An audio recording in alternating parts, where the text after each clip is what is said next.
I guess recycling, the two places that the public are most familiar with it is either when they buy their bottles and cans at the store and they pay the California Redemption value, the CRV, as they're walking out, or when they're separating at home and putting it in the barrels on the curbside and sending it to be recycled.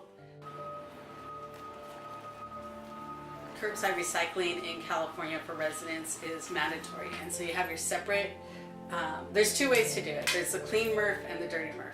At Allen Company, we run a clean MRF, which means that we require your recyclables to be separated into a separate can, which is usually your blue can at the curb.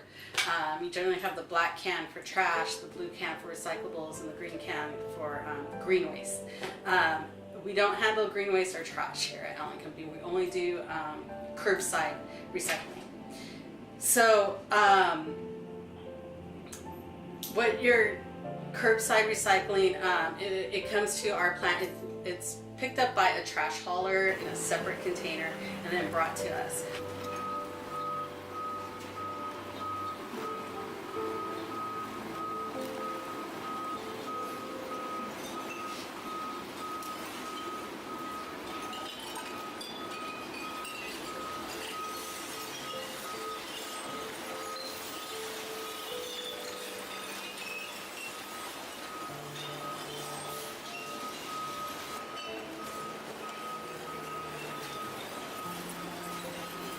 System that has eddy currents and magnets and opticals, and then staff that helps sort the materials so that we have our different papers, our mixed papers, our cardboard, aluminum cans, plastic bottles, divided by grade.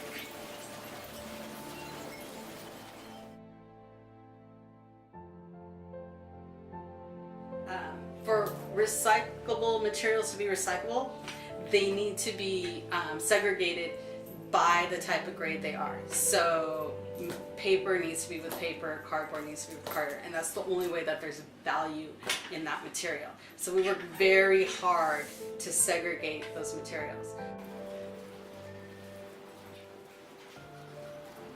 So essentially the recycling from the beginning to end, you get it, you put it in your container, it comes to us, we process it through eddy currents, which send light things up and heavier things down, and opticals that can see if it's glass or plastic, and then magnets to pull metals out, and then final hand sort, we bale it and then we ship it to the end user, whether it's domestic or export. I've been in the recycling business since 1963, about 54 years. I operate a number of collection facilities in California. We ship roughly 90,000 tons a month of material off the coast and to domestic consumers in California and points east. We are probably the largest independent scrap dealer in the western United States. Let's discuss China a little bit.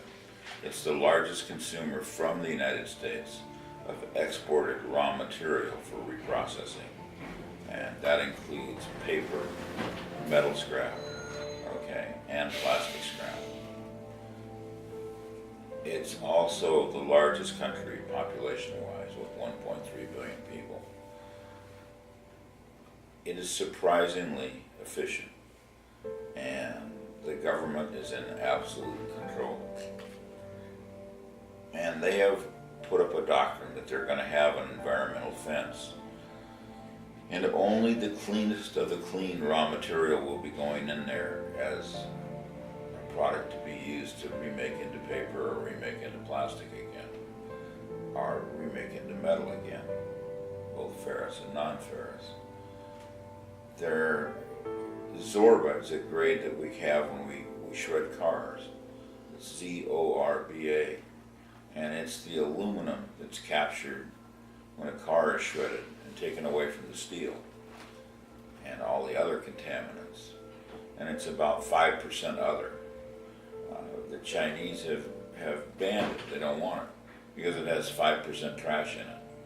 So even though in the process that just burns off, they don't want to burn off. They don't want the pollution from the burn off, okay? And they don't want the residue to get disposed of after they're done with the burn off. So they're not gonna take that grade anymore. That was a big business in Hong Kong and in southern China, huge business. Probably 25 containers a day, maybe 50 containers a day, which is 1,000 tons a day. Okay.